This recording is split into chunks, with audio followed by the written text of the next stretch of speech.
Hello everyone, I'm Manna. There's Amaru, Loki, and Arya behind me. Arya, please don't knock that down. That has water in it. As you stick your face in the... I have a diffuser going right now because we have the heat on, of course. It's cold. And the dry air of the heat has been giving Boyo and I both sore throats. And Arya has decided that he's going to shove his face in the steam coming out of it. Arya, come on, leave it alone. I don't want you to knock it over and spill the water everywhere. Thank you. He's such a curious little boy. For me, it is November 13th, and next week, he is actually going to be getting neutered. Arya! Hey, Arya! He's like, I want to play with this. Arya! Hey, leave it alone. Come on. Arya, come on. God, he's cute. Anywho, we're back with the letter. When we last left off, we were still in Rebecca's chapter. Still are. And we just had a confrontation with Isabella about the spirit she's seen. Rebecca is it's not real, even though she has witnessed it herself multiple times now. Granted, the one she didn't realize because she thought it was... Hey. Please don't knock that over, Arya. You will spill water everywhere. Thank you. Whew, he's making me nervous with that thing. I understand he's curious, and it is a new thing. It just came out today. Like, I just put it out today. So I understand his curiosity regarding it, but it's making me nervous. Anywho. Yeah, it's the day after our confrontation with Isabella. So let's read our journal updates and dive back in. October 25th.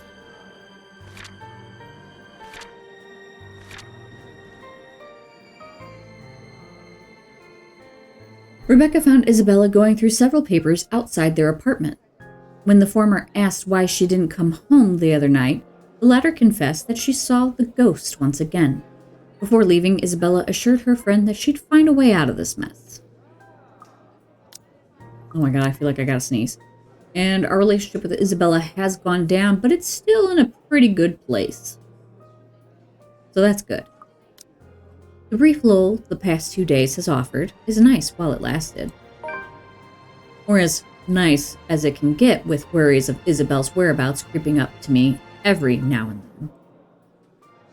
She hasn't showed up after that last talk we had in the hallway, and the dinner I've brought had since been given to a different neighbor before it spoils. By all means, this shouldn't be anything to lose sleep over. She's gone on work trips before, usually for a day or two. This might simply be one of those. Although, it's often with a message saying exactly where. But it's the dour note she has ended our last chat with that gnaws. Like an ugly premonition. Well, it should be. And as expected, just as things start to settle and a steady rhythm finally worms its way back into my routine, Thursday morning brings further disturbance to the now calm water. With little ceremony, though still enough to ripple through everything. In retrospect, I really should have seen this coming. Luxbourne is a small city, relatively speaking. Compared to, say, London or Glasgow, it's nothing but a tiny mass of land boasting a mere population of 68,000. But those numbers alone are nothing to scoff at when standing in a busy street. And if you pay close enough attention, faces taking the crosswalk or riding the subway will soon grow familiar. How unfortunate that out of that number, it has to be T.O. fucking Luke I encounter more than once. Oh, you know, a few problems popping up here and there that the agents failed to tell us somehow. Nothing a few hired hands can't fix, of course. What problems? I would have preferred a place near the city and something that's new to save us all the trouble, but darling wife insisted. Who am I to say no? Ah, are you kidding me?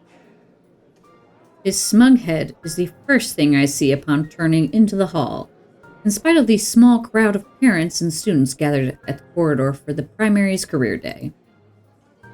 It's not that he stands out, he's pretty unremarkable at first glance, frankly.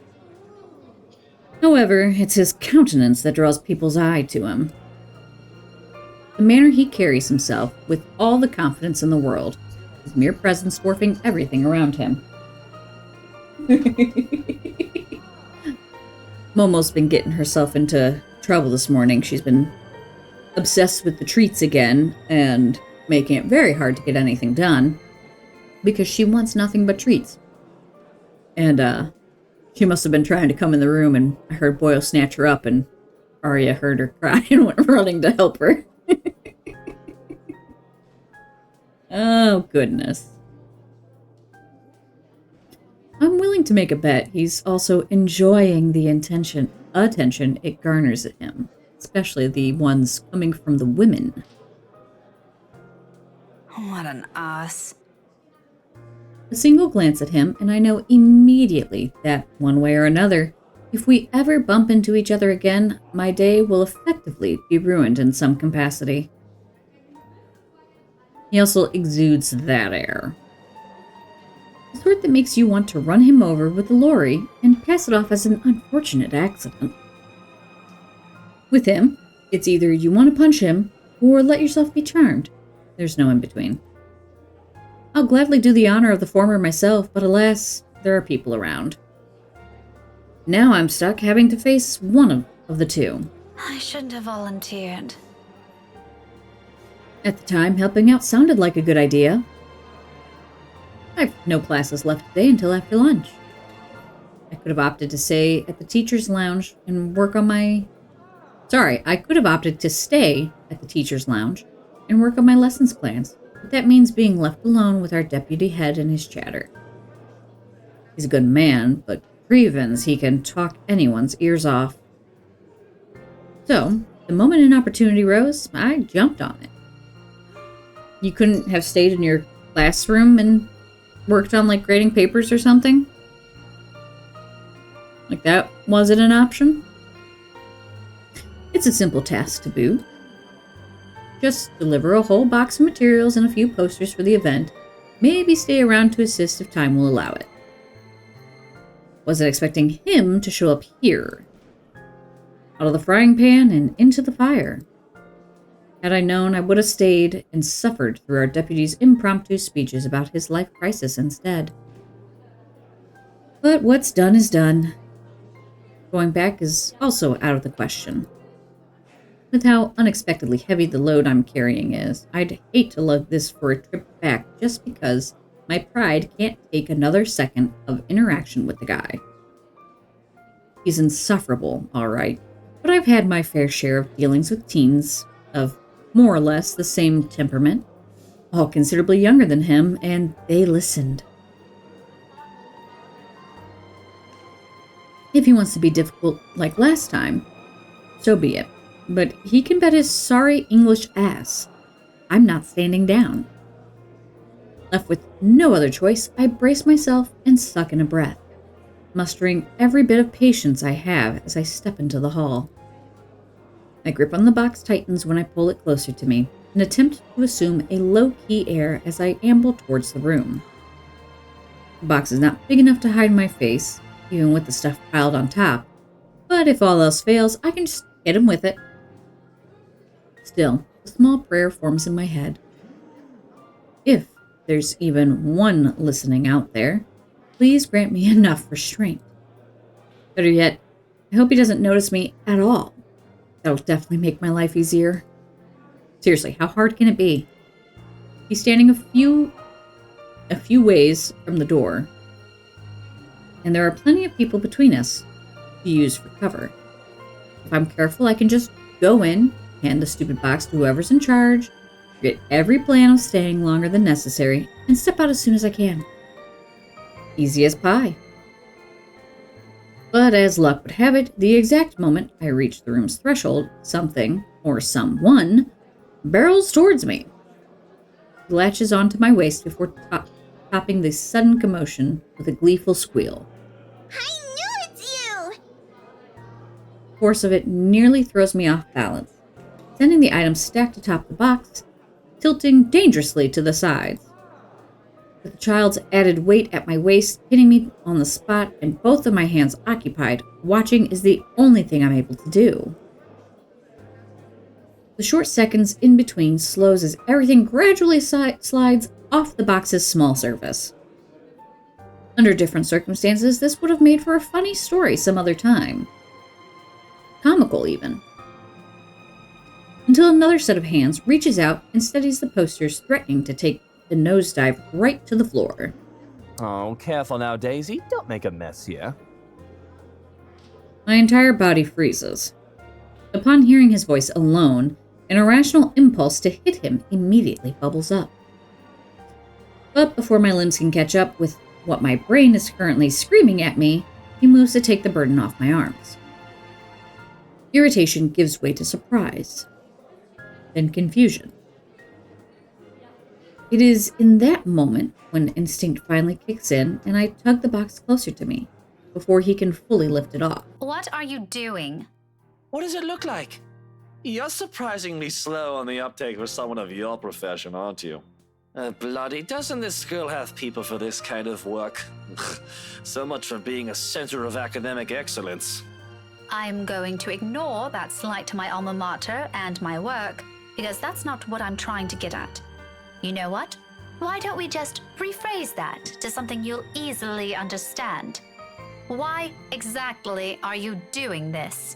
Well, you look like you could use a bit of help.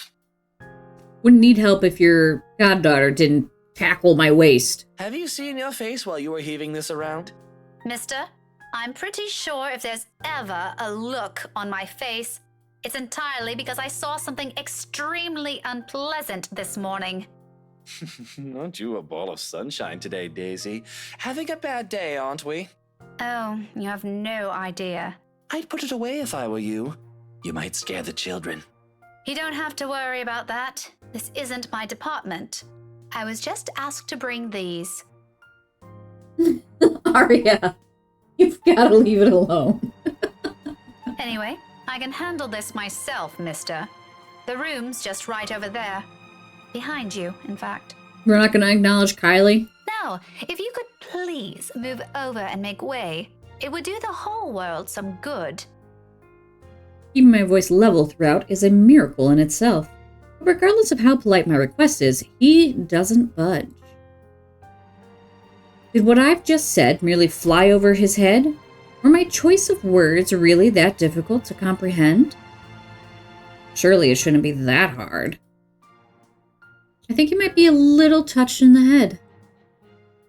I'd like to ask him that, actually, but Kylie chooses that instant to pipe in. Don't worry, Miss Pink. Tio's strong. You can leave this to him.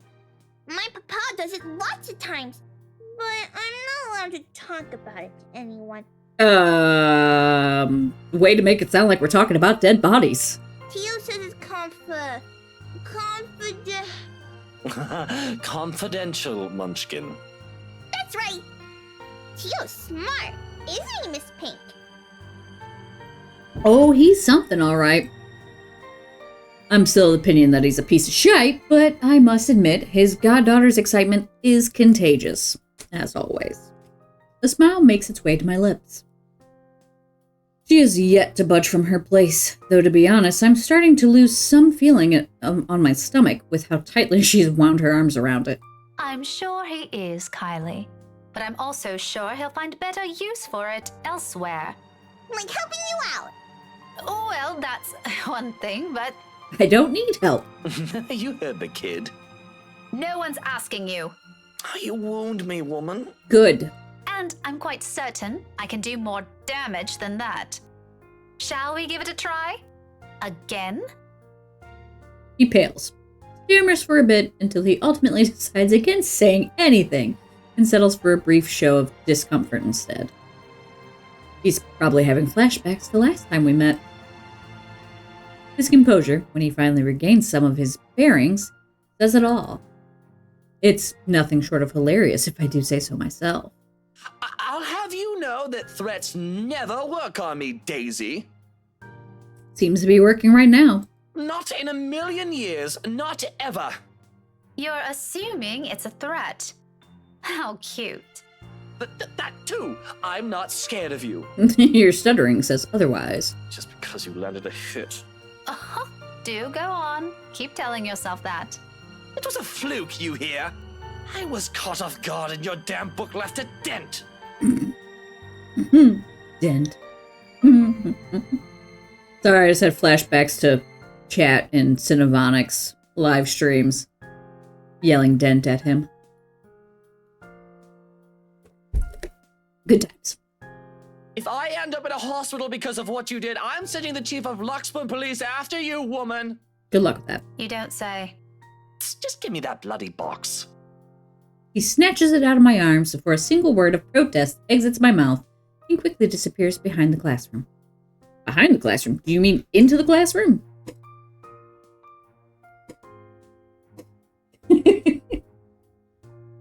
Not that it matters who brings it in now. My prior irritation has already melted into amusement. He's not so bad once you figure out how his temperament works. Almost similar to a child. Though I still have to ask. Kylie, did your Tio eat something bad before coming here? He's unusually nice today. A far-fetched idea, I know, but it's the only reason I can think of why this arsehole is suddenly acting like a decent human he's, quite frankly, far from being. Hi, Momo. Are you going to behave now? First and foremost, we didn't end our last meeting on a good note. If I were him, I'd avoid the very person who put a dent in his skull, as he so aptly put it. Why is he acting friendly 2 days later? He always is. But I made him promise to be extra nice to you since you helped me so much. Fair. I think you're gonna be great friends. Sure. I quickly stomp on the urge to groan loudly or gag at that. He's the last person I'd ever want to be chummy with in this whole city. But Kylie doesn't need to know that. Are you sure it's not something he ate during breakfast? I gave him some jelly babies this morning. Really brought me lots of them. Mama said I should share, so I offered half of it to Tio when he picked me up.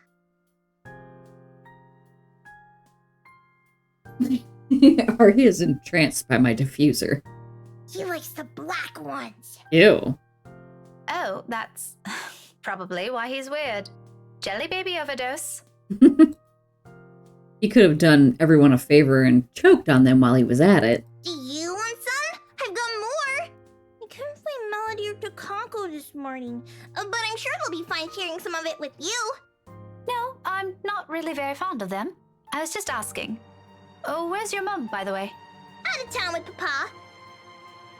An unexpected pang hits me at her words. The statement, though innocent enough, unearths a whole trunk of memories from childhood. So eerily familiar. Nights spent eating dinners alone, a number of days coming home to an empty house growing with each passing year. And sometimes several Christmas Eves spent with relatives instead of my own family. It's too late to think about it now, but when I remember, the dull ache is there. Familiar, though lessened by the years now. Beside me, Kylie takes a step back, having gotten tired of clinging to me. There's nothing but cheer in her. She doesn't even seem too affected by the fact. Although it makes me wonder how much of it is real and how much is there to mask the loneliness, if there's even one. What a lucky child. Weren't they informed of career day beforehand? Yeah, I told them all about it. Mama was looking forward to it. And they still left? Uh-huh. It's important business, so it can't be helped.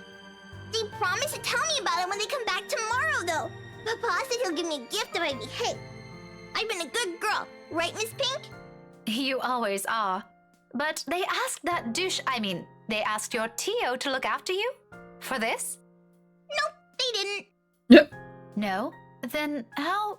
It was supposed to be Tia. Mama likes her better than Tio, so she asked her, but she's sick and had to visit the doctor today. Oh, that's supposed to be a secret, by the way. Oh, but I think it's a bit confusing because Teal said she also went shopping. That's unfair. Don't you think so, Miss Pink? Mama doesn't allow me to go out when I'm sick. Well, he is also an adult, so... It's still okay, though, since Teal always buys me sweets before we go home. I'm gonna ask for a parfait today. Extra large. Don't tell Takako, okay? Takako doesn't want to talk to me. She wants to murder me, so I think we'll be okay. Listening to her like this, it's easy to get a picture of where Kylie's fondness for the guy comes from. The sweets. She's far from a demanding child unless you've made a promise of some sort. She never forgets those. She'll make friends with anyone, wherever she is. Buy her a few things and voila, you're settled. No wonder she's so attached to the man. The douche probably showers her with gifts whenever he can. I can't say if the sentiment's the same for the latter, however. He doesn't seem the type, and probably just does it for the sake of getting some peace and quiet whenever he's with the girl. Classic techniques. But before that, I'm gonna show him to everyone first. It's gonna be great. No one else has a gazillionaire fairy godfather. Oh, gazillionaire probably isn't the right word, but I digress. You're a child. Also, when I grow up, I'm gonna be exactly like him and marry someone really handsome.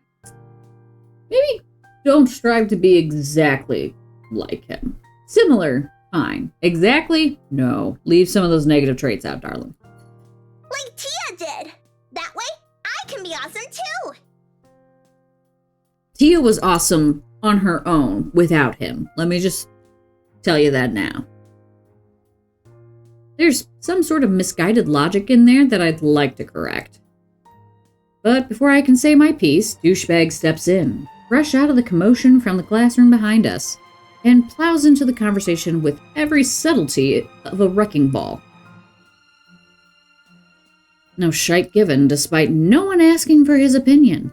Munchkin, sweetie, trust me. You don't have to marry someone for that to happen. No shit. I don't? Just do your thing, darling. I'm quite sure you can do great things on your own without lugging around an extra baggage with you. Tia married you. Kylie drops the statement without any sort of preface.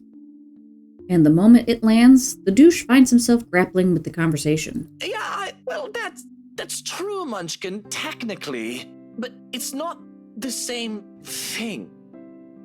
A small frown creases the girl's eyebrows as she tries to comprehend her Tio's rather vague explanation. It's not surprising either when Luke tenses under the child's questioning gaze. It's familiar. I've seen the same look a great deal of times before, on Ashton, whenever he's trying to say something he can't quite phrase.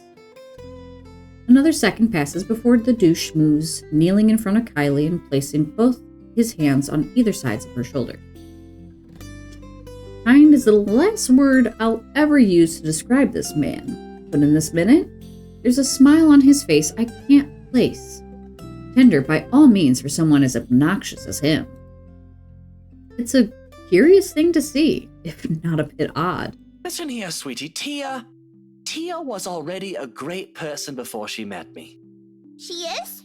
But I don't see her doing anything. She's always at home. Not always, Munchkin. Did you know she's really good at numbers? You're good with them too. You helped me with my homework once. Well, Tia's much, much better than me. She used to do maths with big numbers. Oh, like millions? No. Gazillions. And she's really, really good at it. So much so that her dad let her manage anything that had to do with it. I love you, Momo, but you can't be on the keyboard, which is why I keep pulling you away from it. She's like, stop pulling me. That was even before she met me, too. Does that mean she's better than you? Oh, leagues, Munchkin.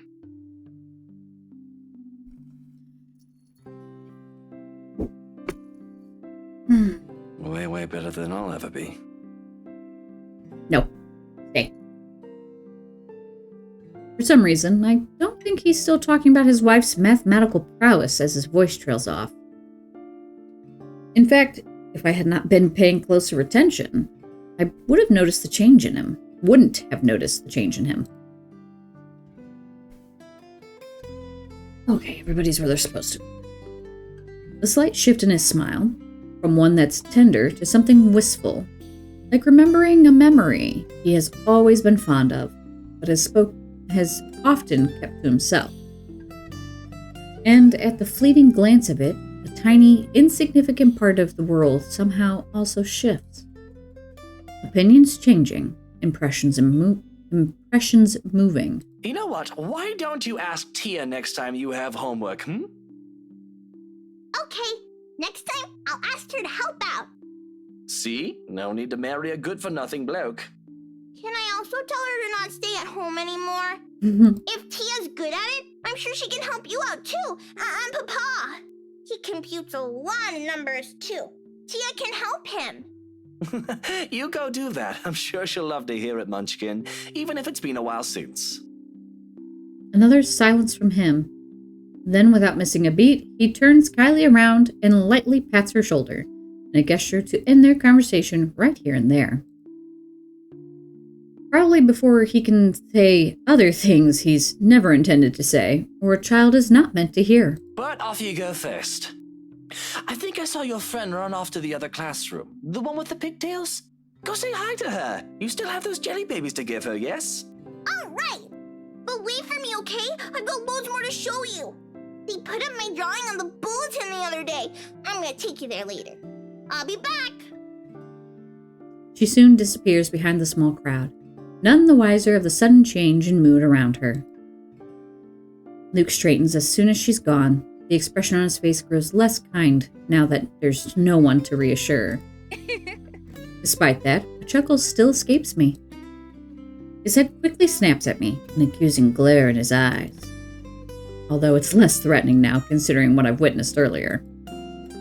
Funny how one person's impression of someone can easily change with that minute detail. Why are you laughing like that? Don't mind me. I just saw something surprising today. Don't let it bother you. Putting it like that won't make me any less inclined to ask. What is it, woman? If this is another one of your threats, I've already told you it isn't going to work on me. That good teacher act isn't going to fool anyone. What makes you think it has to do with you? I could have just remembered something funny. Not everything in this world revolves around you, mister. I am not daft, Daisy. It's on your face for all the world to see. Now, say it so we can be done with this stupid talk. I let out another laugh. More to delay than to express any sort of amusement over the matter. In truth, I don't know where to start. One wrong move, one wrong word, and I might offend the man. He's childish enough for that, even if what I'm about to say are just mere honest observations. I think I said you're good at handling her last time.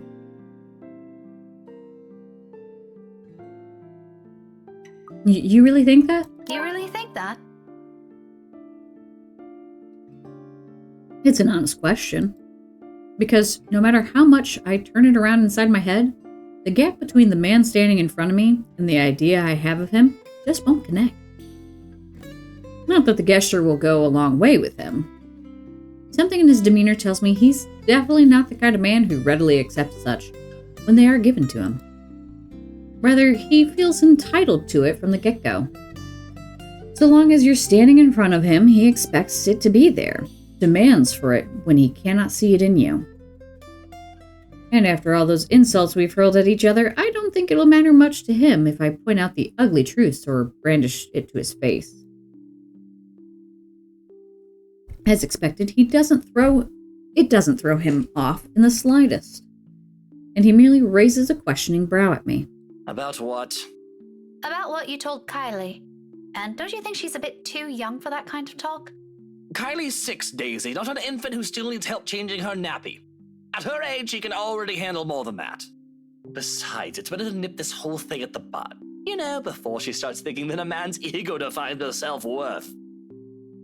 And yet, you try to define your wife's self-worth. I certainly don't need someone else to define me. Why should any godchild of mine do? So, do I really think that? Yes. Yes, very much so. Why shouldn't I? All right, I get it. I'm sorry. You just didn't seem the type to me. I've intended to end the conversation right there and simply go my way. I no longer have any business here, and our deputy principal's stories sound more enticing the longer I stand here. With the manner Luke's almost ranting, I have a feeling this won't end if I say more. Though thinking about it, I should have left the second he had taken the box from me. Naturally, he doesn't get the hint. The type. And what, pray tell, would my type be according to your standards, woman? A The douche sort canoe? I'd happily bury alive. Well, would you look at what's coming out of those pretty little lips? Oh, back to wanting to hit you with a shovel. Watch the language, Daisy. You're supposed to be teaching children. What would ever happen to this nation? You know what I mean. Oh, and you somehow find that tidbit funny. A little, I admit. That sort of wisdom is the last thing I expected to come from you. I mean, look at yourself. Pampered and pompous to the last hair. You've probably never been to this side of Luxbourne until a few days ago. Daisy, just because I'm dressed miles better than the average bloke you see every day, doesn't mean I'm incapable of thinking on your level.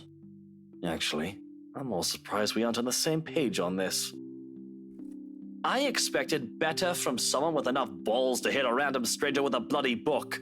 In public, mind you. Someone my goddaughter looks up to, even.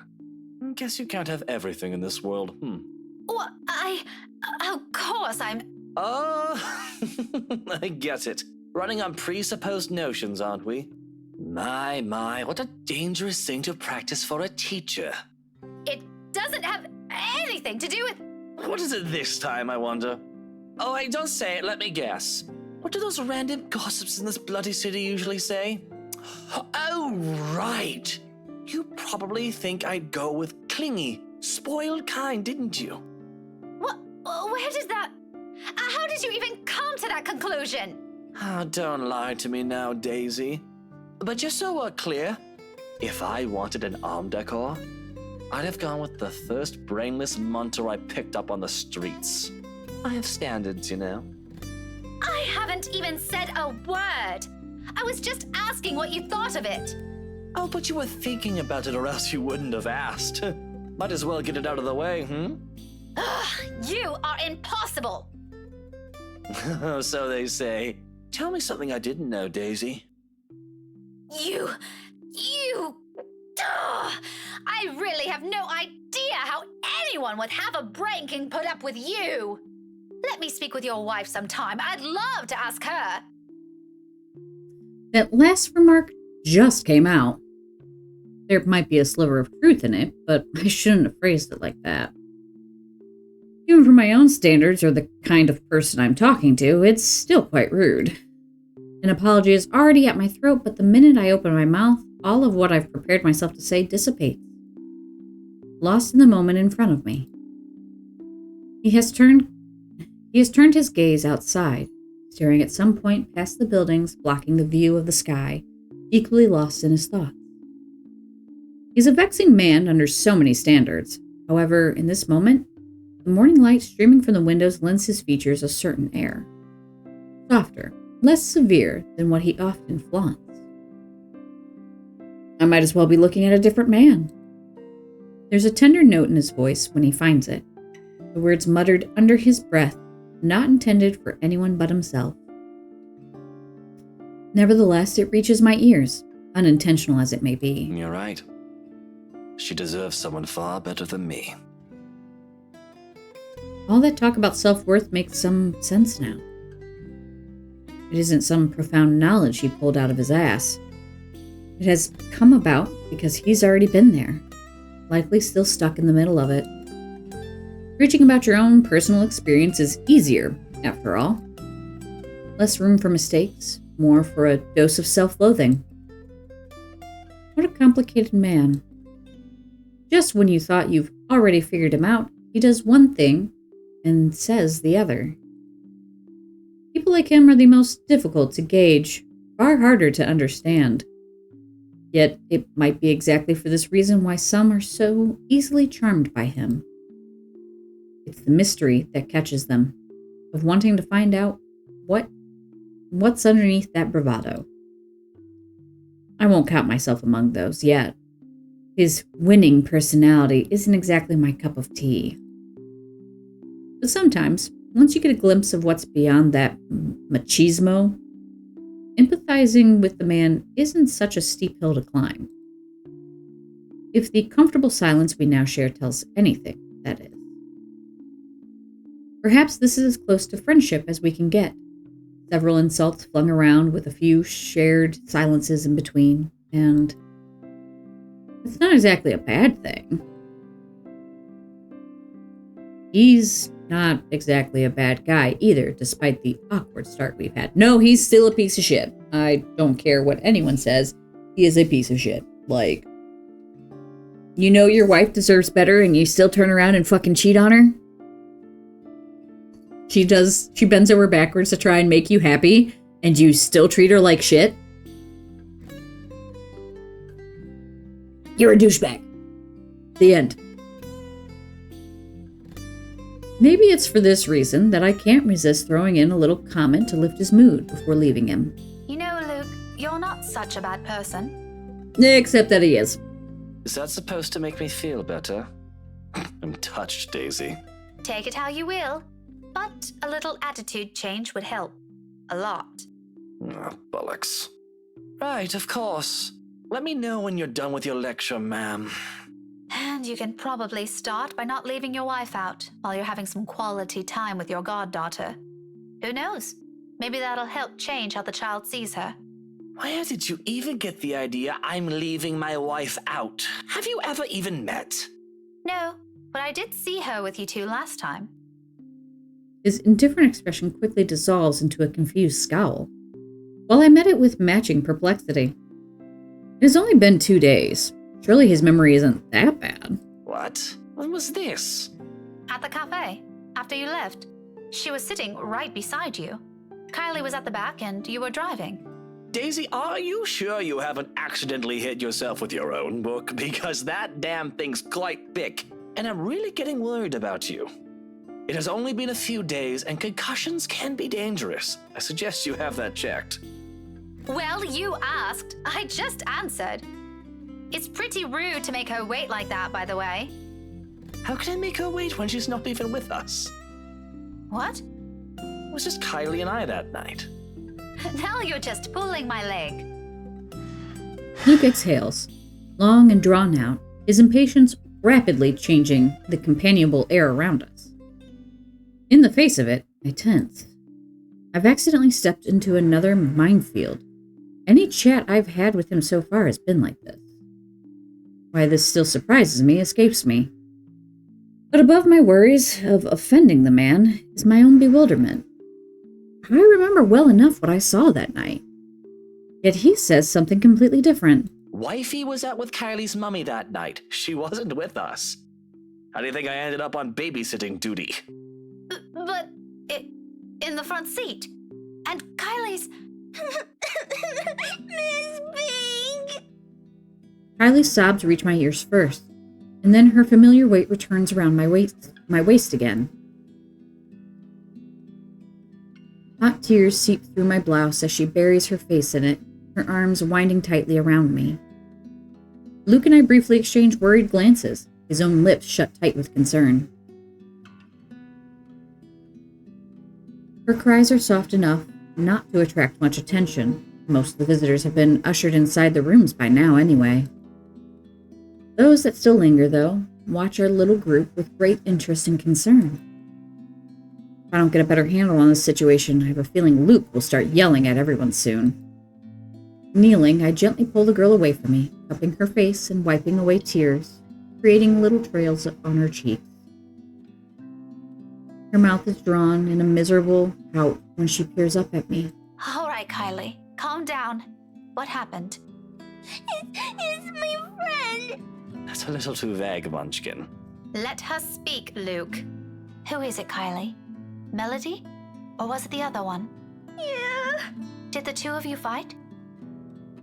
She nods, then immediately clams up, letting her sobs communicate the story instead, or as much as her shaking shoulders can tell me.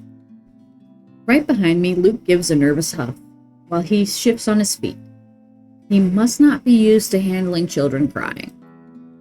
What a wuss. Sweetie, I won't be able to help you if you don't tell me what happened. Seconds pass before she responds again. The tears are already gone when she finally musters the strength to talk, her cries subsiding to mere sniffles. I wanted to give her the rest of the jelly babies, but she won't come out. Where? Where is she? In the little girl's room.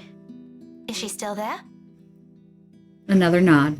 She won't say what's wrong. I kept asking her, but she told me to go away.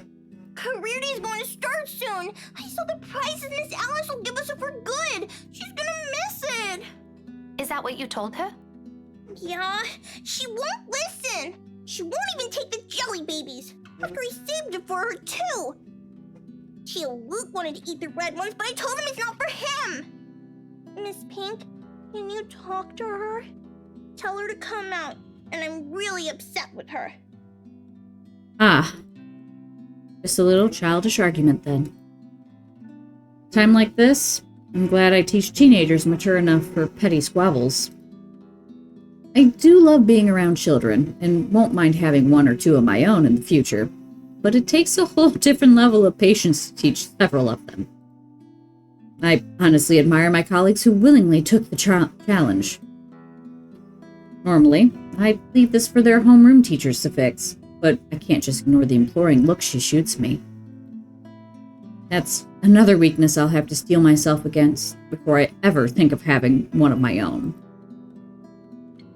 For now, I give in to it.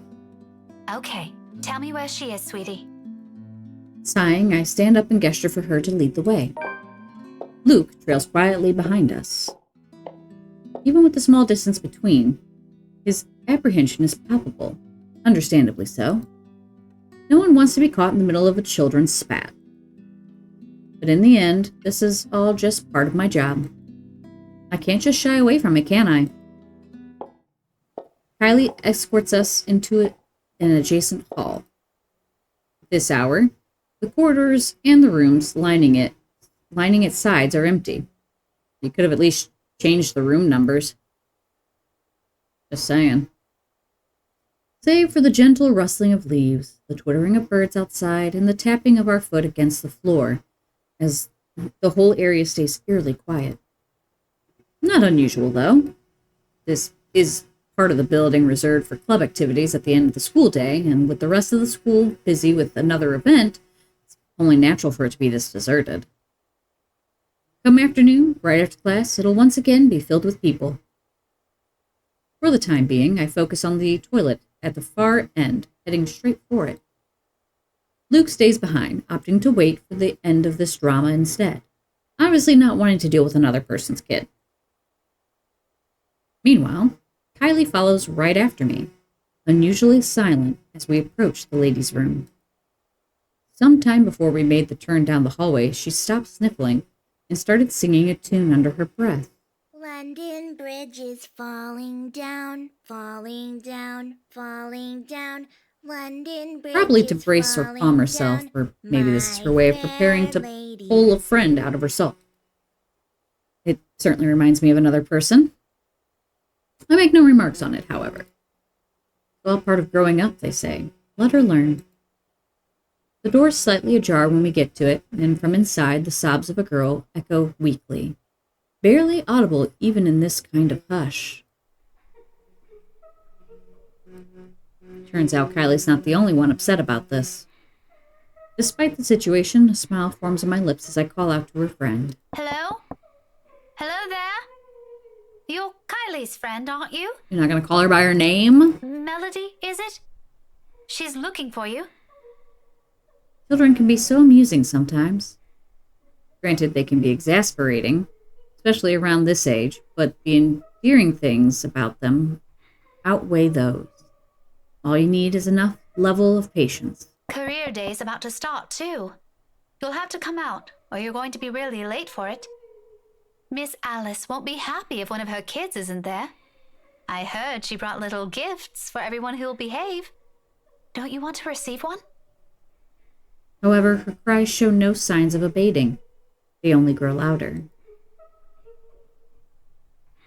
Not close to a wail. Alarming, regardless. Are you okay? From where I'm standing, it sounds almost like she's in some kind of pain. And it's not impossible. They do that at times, hiding what ails them for fear of a reprimand. If it's like that, coaxing her out might be useless.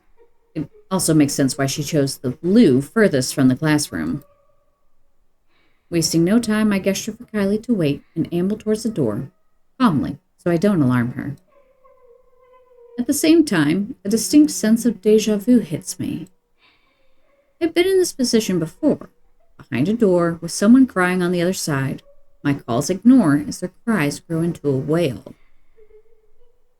Just this past week, actually. Even so, being in the same situation before doesn't bring any comfort. I'm putting up for the child beside me. I'm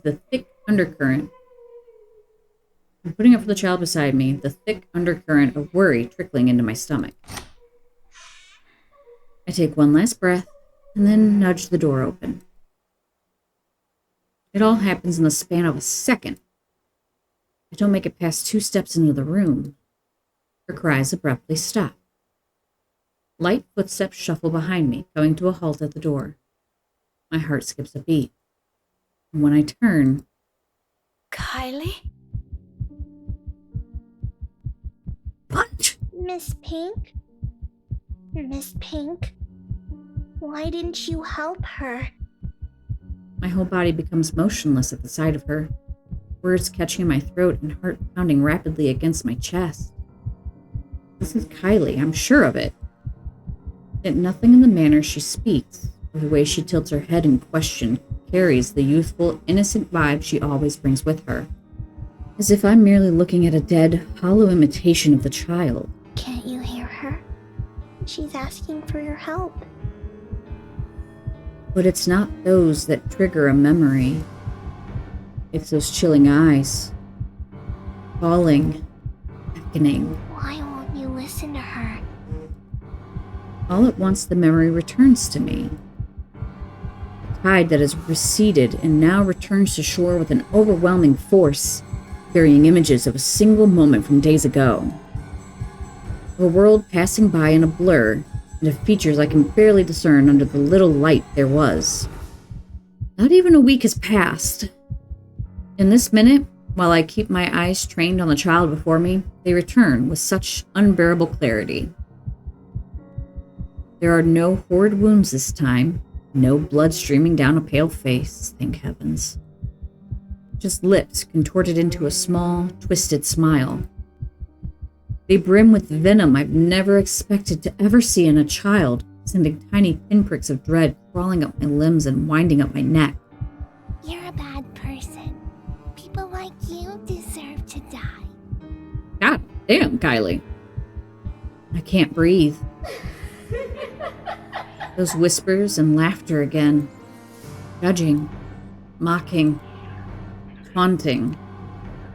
Each scathing word ringing sharp and true against my ears.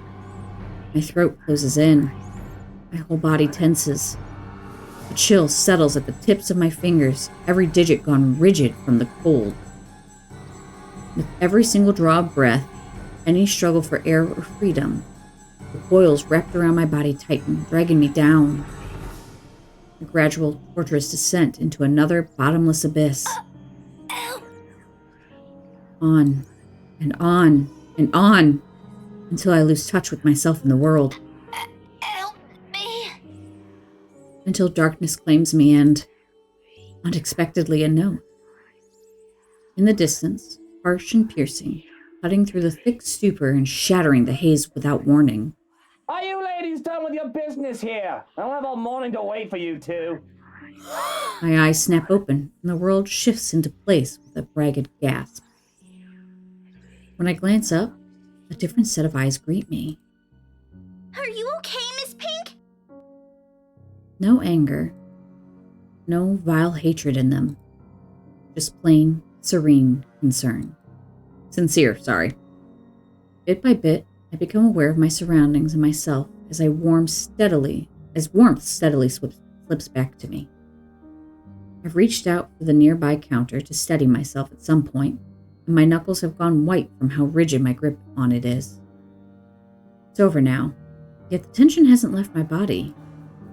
My heart still hammers against my chest in an erratic rhythm. My breathing still comes in short, shallow bursts. Before me, Kylie fumbles with her hands, utterly unsure of what to do to an adult, in what's probably a laughable state. Did you get sick? I'll call Tio, okay? Just stay here and don't move. No. No need. Just leave me alone. Tio will know how to fix you. Oh, wait, okay? I wish I can speak reassurances to her, but I can't shake it off. The dread is there, twisting at my insides in anticipation. I feel like this music isn't supposed to be playing right now, and I'm like ready for a QTE. Of what? I'm no longer sure. Pushing myself off the counter, I break off into a run, brushing off the anxious look Kylie gives me when I gently push her away on my way out, or the frown in Luke's brows when I stumble into him outside. Whatever they both saw in my face, I care not to know. Bloody hell, I don't even understand what's happening anymore. Okay, I'm gonna end it there, because it's been an hour. I'm trying not to do hour-long recordings, but there wasn't like a good place to stop in there. But we've hit a point that feels good. So I'm gonna call it here. When we come back, we'll continue with Rebecca's chapter. And hopefully not die a horrible death. We'll see what happens. Until then, I will see you guys later. And remember to do something nice for a stranger today. You just might save a life. Bye!